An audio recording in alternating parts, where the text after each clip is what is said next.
अस्सलाम वालेकुम, मैं हूं इमरान आज़म और आप देख रहे हैं मेरा यूट्यूब चैनल इमरान आज़म व्यूज़। नाज़रीन, आज के इस व्लॉग में कुछ जो है हक़ाइक़ मैं आपके सामने रखूंगा और फिर फ़ैसला आप पे छोड़ देता हूं कि आप उसको किस तरह एनालाइज़ करते हैं। हमारा काम ये है कि आपको ख़बर दें और हमारा काम ये हरगिज़ नहीं होता कि जो ख़बर हम दें उससे हर कोई खुश हो सके। कुछ ख़बरें जो है नून लीग के लिए बहुत बुरी होती हैं जो हम देते हैं, कुछ पीपल्स पार्टी के लिए होती हैं और कुछ ख़बरें जो है वो पीटीआई के फेवर में नहीं होती। लेकिन बहुत सी चीज़ें हम ऐसी रिपोर्ट करते हैं जो पीटीआई को अच्छी लगती हैं। लेकिन हमारा काम सबको खुश करना नहीं, हमारा काम है पूरी गैर जानबदारी के साथ जो है हक़ाइक़ आपके सामने रखें। तो आज भी कुछ फिगर्स मैं आपके सामने रखूँगा और आपको बताऊंगा कि इस वक्त जो कहा जा रहा है कि जनाब मुल्की मामलात जो है बिल्कुल दुरुस्त सिमत में आगे चल रहे हैं, मैशियत जो है वो तरक्की कर रही है, सिमत का तयन बिल्कुल ठीक हो गया है, वो किस हद तक दुरुस्त है। हुकूमती ये जो दावे हैं और जो इस वक्त हाइब्रिड निज़ाम जो चल रहा है जो उसके दावे हैं ये किस कदर दुरुस्त हैं। तो कुछ चीज़ें आप देख लीजिए, ये आप इनको पैरामीटर्स समझ लीजिए, ऑप्टिक्स समझ लीजिए ताकि आपको चीज़ें जो है फिर समझ आ जाएं। तो जनाब पहली बात तो ये है, आपको पता है कि बिजली की कीमतें दिन ब दिन बढ़ रही हैं और यहाँ पे पाकिस्तान के अंदर जो सार्फिन हैं मुख्तलिफ है जो डोमेस्टिक कंज्यूमर्स हैं उनको भी तकरीबन ये जो बिजली है फ़ी यूनिट ये 26 से लेके 62 रुपये फ़ी यूनिट तक बढ़ती है। ये 200 यूनिट का जो एक स्लैब बनाया गया है, 200 और 201 यूनिट का जो गन चक्कर, इसने अवाम को चकरा के रख दिया है। लेकिन कोई इस पे सुनने के लिए तैयार नहीं है। हुकूमत, वजारत ख़जाना, वजारत पानी और बिजली, इस पे कोई जो है कान धरने के लिए तैयार नहीं है और अवाम को निचोड़ा जा रहा है। इसके साथ साथ दूसरा देखिए कि चीनी का बुरान पिछले एक माह से बिल्कुल शिद्दत इख्तियार कर गया है। ये क्या हुआ? हम कह रहे हैं हमारी ज़राअत बहुत अच्छी जा रही है, हमने बड़े इनकलाबी इक़दामात पिछले 3 साल में हमने किए हैं, उसके नताइज सामने आना शुरू हुए हैं और नताइज ये हैं कि जो चीनी 120, 30, 40 रुपये के करीब थी अब वो 200 रुपये फ़रोख्त हो रही है। और अब जाके आज ये कहा जा रहा है कि जनाब जो शुगर मिल्स मालकान हैं उनके साथ मामला तय पा गए हैं, तो अब आपको 165 रुपये किलो मिलेगी। अब यह है कि आपने ये देखा कि किस तरह जो है चीनी पहले एक्सपोर्ट की गई है, फिर उसके बाद अब इंपोर्ट की जा रही है। पहले कहा था वाफर मिकदार में है, ज़रूरत नहीं है, एक्सपोर्ट हुई, बुरान पैदा हुआ, वापस इंपोर्ट हो रही है। और जब तक ये बात तय होती, ये जो शुगर माफिया है उसने अरबों रुपए अपनी जेब में डाली है। ये पहली दफ़ा नहीं हुआ, हर दफ़ा यही होता है। एक टाइम पीरियड जानबूझ के उन्हें दिया जाता है 1.5-2 महीने का, जिसमें वो लूट सूट करते हैं, अरबों रुपए अपनी जेब में डालते हैं और फिर जो है उसके बाद हुकूमत एक्शन में आती है। क्योंकि ये तमाम लोग, ये शुगर माफिया, ये सारी असम्बलियों के अंदर बैठी हुई है और हर सियासी जमात के अंदर इनके लोग बैठे हुए हैं। ये किसी एक जमात के लिए नहीं है, किसी को एग्जम्पशन हासिल नहीं है। इसके साथ साथ गैस की कीमतों में 50% से ज़्यादा इजाफा हो चुका है। जो बिल कभी गैस के 220 रुपये आते थे गर्मियों में, अब वो 2000, 2200, 2400 नॉर्मल जो है ये 5 मरले का जो घर है, सिंगल मीटर जहाँ पे लगा हुआ है वहाँ भी ये बिल आते हैं। इसके साथ साथ आपको पता है कि पेट्रोल की कीमतें आलमी मंडी में मुसलसल कम हो रही हैं। यहाँ पे 10-10, 15-15 रुपये लीटर जो है फ़ी लीटर वो बढ़ रही हैं। इस वक्त 267, 268 जो है फ़ी लीटर प्राइस है और कहा जा रहा है कि मज़ीद अब जो 15 तारीख है मज़ीद 10 से 15 रुपये ये बढ़ सकती हैं और जो है सितंबर अगस्त से के एंड तक या सितंबर तक ये 300 रुपया भी क्रॉस कर सकती हैं। जो 100 रुपये से ज़्यादा जो है फ़ी लीटर पेट्रोलियम लेवी आयद की गई है इस पर। अब इसके साथ जो है जनाब जो है गंदम का बुरान, अब हम गंदम इंपोर्ट कर रहे हैं और गंदम जो है कह रहे हैं एग्रीकल्चर मुल्क है, बहुत बड़ी पैदावार हुई है, लेकिन एक्सपोर्ट की वही चीनी की तरह वापस इंपोर्ट हो रही है। तो फिर जनाब पोल्ट्री इंडस्ट्री का हाल देखें, वहाँ भी यही है। अचानक जो है रेज़ करती हैं जो चिकन प्राइसेस और 700 रुपया, 800 रुपया किलो जो है गोश्त जो है पहुँच जाती हैं और तकरीबन 1.5-2 महीने चलती हैं, फिर नीचे आती हैं। ये जो पोल्ट्री माफिया है मुल्क के अंदर, इसमें तमाम सियासी जमातों के लोग शामिल हैं, वो अपना अरबों रुपये आवाम की जेब से निकाल लेते हैं और फिर जो है मशीनरी हरकत में आती है।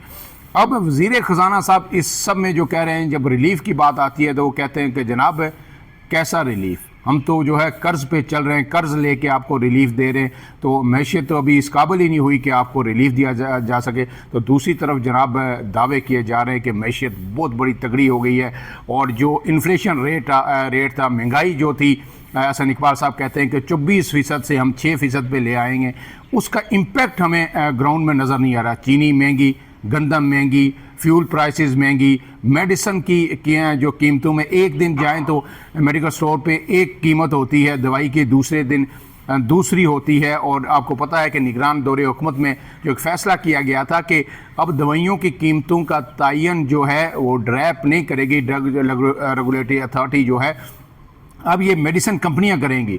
और उसके बाद जो मदर पिदर आज़ादी मिली और जो उन्होंने लूट सूट मचाई, और रीज़न ये पेश की जा रही थी कि जी इस तरह अद्वियात शार्ट हो जाती हैं, जानलेवा अद्वियात भी शार्ट हो जाती हैं, तो दस्तयाबी को यकीनी बनाने के लिए आवाम के जो है ना गले काट की, और अब आवाम जो है जानलेवा जो अद्वियात हैं वो भी लेने के काबिल नहीं रहे। इसके साथ साथ एक और रिपोर्ट 2 दिन पहले आपकी नज़रों से गुजरी होगी, जो ऑडिटर जनरल ऑफ पाकिस्तान की रिपोर्ट थी 2000 जो है 23-24 का जो ऑडिट हुआ, उसमें यह कहा गया है कि वफाकी वजारतों और डिवीजन में 1100 अरब रुपए की माली बेज़ाब्तियाँ हुई हैं। जो कह रहे हैं ना गुड गवर्नेंस, करप्शन ख़त्म हो गई, और जो है साफ शफाफ निज़ाम चल रहा है। 2023-24 की जो रिपोर्ट है माली साल की, उसमें कहा गया है कि 1100 अरब रुपए की बेज़ाब्तियाँ हुई हैं, और इसमें भी ये कहा है कि 35,90,000 टन गंदम दरामद करने का बड़ा स्कैंडल सामने आया है। ये जो गंदम इंपोर्ट होती है ना, एक्सपोर्ट और फिर इंपोर्ट, ये घन चक्कर, और इसमें कहा सिर्फ इस एक से 300 अरब रुपए का कौमी खजाने को नुकसान पहुंचा है। और फिर इस रिपोर्ट में ये कहा गया है कि जनाब 690 अरब रुपए की रिकवरीज करें, उनकी निशानदेही की गई है। अब ये सारा चक्कर जब चल रहा है, तो आखिरी बात ये करना चाहता हूँ कि आपने देखा होगा वीडियो, एक हफ़्ता पहले बारिशें हुई लाहौर में, तो एक चाचा जी हैं, उनकी वीडियो सामने आई और बड़ी ही नाज़ेबा वीडियो थी। मैं किसी भी तौर पर मैं बार बार हमेशा से कहता रहा हूँ कि आप किसी से इख्तलाफ भी करें तो आपका लबो लहजा दुरुस्त होना चाहिए, आप इख्तलाफ राय ज़रूर करें, आपका हक़ है, लेकिन उसके अंदर जो अल्फाज का चुनाव बहुत सोच समझ कर करना चाहिए। तो चाचा जी ने जो कहा उसकी हर सतह पर हर जी शोर शख्स ने मजम्मत की, लेकिन वो मैं पूरे वसूख से ये कह सकता हूँ कि वो कोई पीटीआई के कारकुन नहीं थे, क्योंकि पीटीआई अगर कोई लड़का होता, यूथ होता, 20, 25, 30, 40 साल का भी, तो हम कहते हैं कि ये कोई इमरान खान का फ़ैन है, इससे सरोकार नहीं है कि इमरान खान ने क्या अच्छा किया, क्या बुरा किया, नून लीग क्या अच्छा कर रही है, क्या बुरा कर रही है। ये बस जो है एक मोहब्बत में गिरफ्तार है इमरान खान की, और जो इसीलिए जो कर रहे हैं पीटीआई के लोग सोशल मीडिया पर हमेशा हद से तजावज़ कर जाते हैं, ये भी उन्हीं में से एक है। लेकिन चाचा जी की जो उम्र थी वो 60 के करीब थे, तो उनका रोमांस जो इमरान खान से नहीं हो सकता इस कदर। तो वो फिर क्या थी, क्या फ्रस्ट्रेशन थी कि चाचा जी ने इतने सख्त जो अल्फाज जो है इस्तेमाल किए। तो सिर्फ एक ही वजह मुझे नज़र आती है, मेरा तज़िया मैं गलत भी हो सकता हूँ, कि उनकी फ्रस्ट्रेशन थी जो वो बर्दाश्त कर रहे हैं। बिजली के बिल जब वो उनके घर में आते हैं हर महीना, गैस के बिल जब आते हैं, जब वो पेट्रोल उस मोटरसाइकिल में डलवाने जाते हैं और उन्हें कहा जाता है जनाब 100 रुपया फ़ी लीटर आप इसको सिर्फ पेट्रोलियम लेवी इस पर दें, और दिन ब दिन 15, जब एक दफ़ा जाते हैं तो 10 रुपये बढ़ता है, दूसरी जगह जाते हैं 15 रुपये बढ़ जाता है। तो इंसान है ये लोग जो खुदकशियाँ करते हैं बच्चों समेत, तो उसकी वजह क्या है? जो माएँ जो है नहरों में कूद जाती हैं, तो ये वो फ्रस्ट्रेशन है। तो वो इस निज़ाम के ख़िलाफ़, इस हुकूमत के ख़िलाफ़ उनकी फ्रस्ट्रेशन थी, और इसमें जो जो लोग वो समझते थे कि ज़िम्मेदार हैं, उनको उन्होंने नाज़ेबा अल्फाज कहे। लेकिन उससे भी बढ़ के जो उसके बाद उनका बयान जारी हुआ, वो ज़्यादा जो है मेरे ख्याल में हुकूमत के लिए और इस पूरे सिस्टम के लिए मौलिक साबित हो रहा है कि जनाब उनका जो सॉफ्टवेयर अपडेट कर दिया है।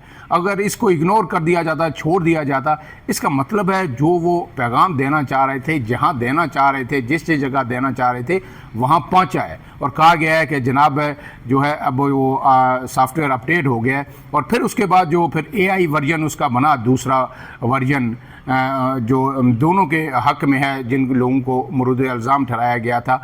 तो ये एक बड़ा ही अफसोसनाक मकाम है। लोगों को भी एहतियात करनी चाहिए, अपने जज्बात पे काबू ज़रूर रखना चाहिए, अल्फाज का चुनाव बेहतर होना चाहिए, लेकिन इस रियासत को और हुकूमतों को भी लोगों की फ्रस्ट्रेशन का लेवल समझना चाहिए कि लोग किस हद तक इस महंगाई से, बेरोज़गारी से और नाइंसाफ़ी से, इस जबर से तंग आ चुके हैं कि लोग इंतहाई जो है इक़दाम उठाने पर जो है मजबूर हैं और कहते हैं कि हमारी वीडियोस बनाएं और जो है दिखाएं ताकि लोगों को पता चले कि वो किस कदर तंग है। अब आपने अगर इस मुल्क को बेहतर करना है, आपने इस मुल्क के अंदर यकजहती भी लानी है, लोगों को अपने साथ चलाना है, अपना हमनवा बनाना है, तो उसका सिर्फ एक ही रास्ता है कि गरीब आवाम को रिलीफ दें। आपने बजट में भी देखा कि बड़ी गाड़ियां सस्ती हुई और जो गरीब, जो आम आदमी है, मुतवस्सित तबके का आदमी जो गाड़ी ख़रीदने की कोशिश कर रहा था वो मज़ीद महंगी हुई। तो जब आप जो है जो गरीब आदमी को टारगेट करके पॉलिसीज़ नहीं बनाएंगे, उन्हें रिलीफ नहीं देंगे, तो इस तरह की फ्रस्ट्रेशन दिन ब दिन बढ़ती जाएगी। अब ये डाटा मैंने आपको रखा, ये सिर्फ एक चीज़ है, आप इसमें दर्जनों चीज़ें और मैं फिगर्स आपको सामने कोट कर सकता हूँ। इसको देख के आप बताइए कि क्या वाकई सब अच्छा चल रहा है और मुल्क में तरक्की हो रही है या नहीं। फ़िलहाल के लिए इतना। इमरान आज़म को दीजिए इजाज़त। अल्लाह हाफ़िज़।